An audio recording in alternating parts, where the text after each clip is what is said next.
Hi everyone, I am here with the sample copy of the Few and Curse Deluxe expansion box.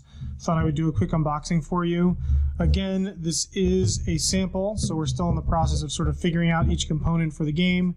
Everything is still subject to change, but this is what was sent to me yesterday in the mail straight from China. So, you know, it's sort of them showing me everything they've got, trying to get everything ready for the final version.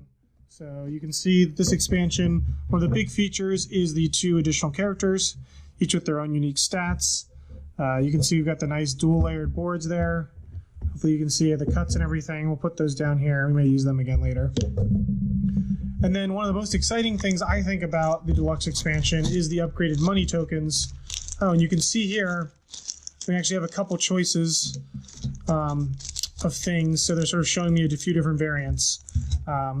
But first we have your money droplets, sort of standard. I'm sure you gamers out there have seen this sort of shape droplet token before. But obviously in this game it's money, those sort of are your single dollars. Then if you can get more than just a few drops together of water, maybe you'll store it in a canteen. So you've got these nice canteens. These have always been some of my favorites because they've got the nice cuts in the top. Look really nice. I think it's sort of a unique shape too for a game. I've never seen tokens quite like that. It's a cool sort of canteen. And then it looks like here we've got 2 different options for the $10. We have the gas can option, which may have been what we showed on Kickstarter, but what I would have been planning to go with based on what was in the other version of the game and what I think is nicer are these larger $10 jugs. I feel like the jug just looks a little bit more Wild West than the gas can shape. They probably just got some of the old files and weren't sure what to do and showing me the different options. So this is probably the option we're going with, the larger $10 jug. But if I'm way off base, let me know in the comments. Great first player metal coin here. It's about the size of a quarter, you can see. It's actually straight from the comics. It's actually, I don't want to spoil too much, but it is straight from the comics. So if you've read them and you've read the series about the crows, you sort of know what this coin is all about and the power it holds. So that's what we're using as our upgraded first player token. And then it looks like we've got some rings. This looks like all the cubes, the correct colored cubes for the base game. Obviously you do not, let's see, there's blue, red, yellow, and brown. So these are the 4 colors for the 4 players in the base game. And it looks like these cubes are for the expansion characters, so you could play 6 players if you wanted to. But what these cubes do is, if I was, let's say, if I dropped one, oh well. If I was going to play a Ziamato, maybe I choose white. These are the cubes that fit on my board and slide. This extra one is my score tracker. It would go on the board. And then I use a black and purple cube to show my threshold. So, this could be my purple threshold, and this would be my bullet threshold on my board. And then you can easily slide those on your board as you play and upgrade things.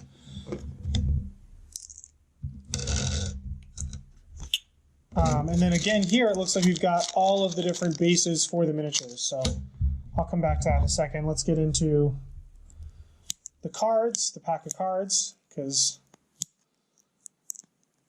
dang man, this is hard. This is really shrink wrapped. Sorry about this, guys. I should have brought I also don't want to rush it and hurt them. I should have brought my utility knife or whatever they call it, box cutter. Okay, there we go. Oh, and it looks like there was a strand I could have pulled on. I just couldn't see it. Should have made that a lot easier. So, promo card for Maximum Apocalypse for the Gunslinger character. This was actually a Kickstarter promotion for the original Kickstarter as an alternate Gunslinger. So we kept the name. But the bigger edition to Maximum Apocalypse is we've given her her own custom, in the Maximum Apocalypse style, Gunslinger deck. We've actually rebranded it as the Redhead. It's got her art on the back.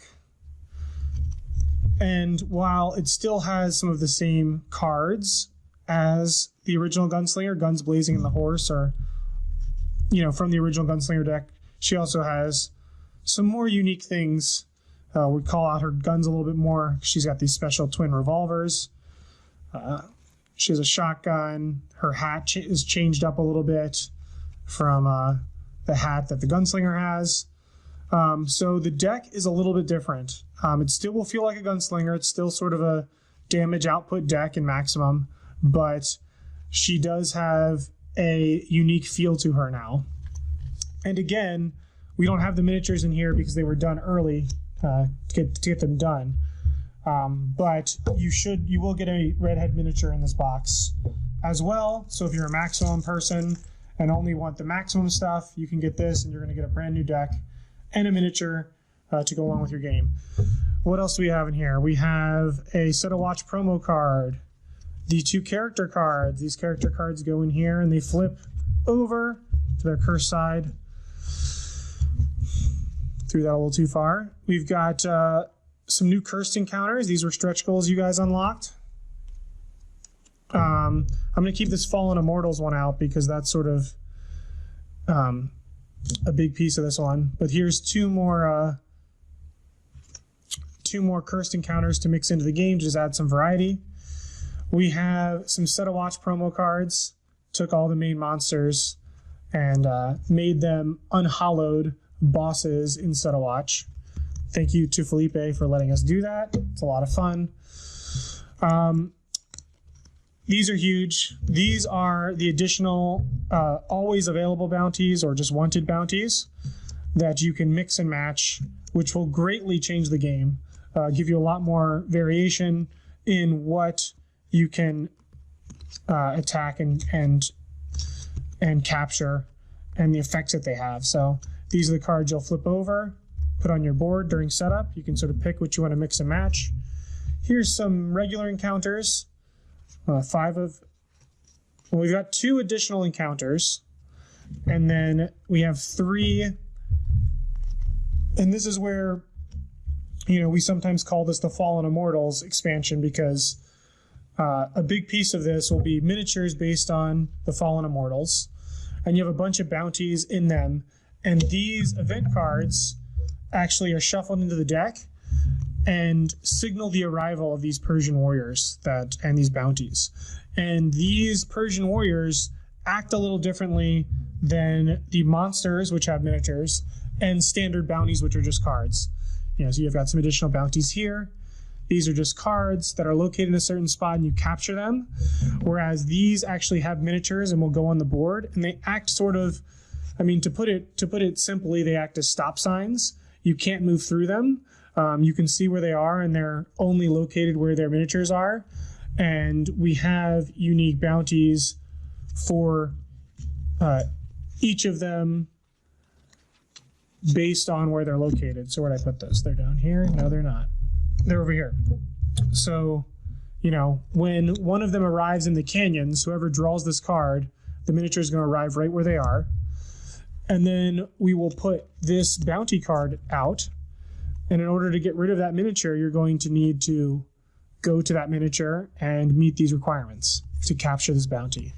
Then you'll capture the miniature and the bounty and get the reward, just like you would in a normal game. And then last but not least, we have Alistair's personal starting deck and Ziamato's personal starting deck. He's a lot about curse and has very little attack. So he's a lot about money and curse.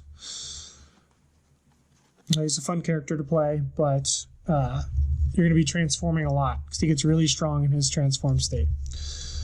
So that is the Deluxe expansion. I guess we can come back here. Hold on a second. I do have... I did bring these miniatures nearby just so I could show you. So again, you'll get the new characters in this box, obviously. I had these from before. Oh, that's not even right. This isn't a Ziamato. That's I grabbed the wrong guy. That is Jebediah. But you'll get these 2 miniatures in this box as well. And then these, you pick your color, and these are the bases that you snap on, just to help you as you're navigating around the board know which color you are. If you're like me and you can't paint at all, these kind of things are really important to help distinguish which character you are and remind you what color you are. So you've got those nice bases. You won't have this many. I think they just gave me a bunch of different ones. You'll have one of each color for each character. So you get 2 in this box, and they'd be the white and the orange to match the cubes. Hopefully, those are all things I need to clarify with the manufacturer, but hopefully they get it. With that, hopefully you guys enjoyed the unboxing. Sorry for the mess, and we're doing our best with everything going on in the world to get this to you as quick as possible. Every time this kind of stuff happens, we get these samples and we meet these sort of milestones. The timeline gets more and more accurate, and I get more and more hopeful that we can hit certain dates and make this happen for you. So thanks for watching, and have a nice day.